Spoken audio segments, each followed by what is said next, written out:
Hi, I'm Sarah with WTI. I gotta tell you all about my new best shower friend. These beautiful shampoo and conditioner bars are not only beautiful to look at, they are also amazing to smell. I love these things. So there's, the same old thing where you're happy to not be contributing to the landfill with empty bottles all the time, but also these are great for my hair.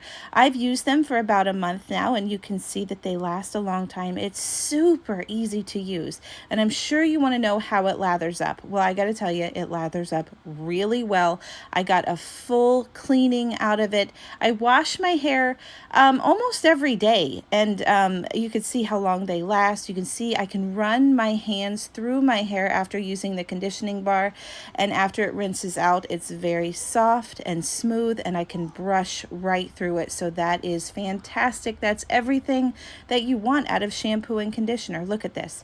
I can run my hands through it. I got out of the shower. I let it air dry. I didn't do anything to it except run a hairbrush through it. Look at the shine. It did a lot for the little bit of curl I have. It just gave it a lot of body and volume. This shampoo and conditioner bar have been amazing. I love the way it makes me feel by not using bottles and throwing them in landfills. Plus my hair looks and smells amazing. What else could you ask for? But that's just my point of view.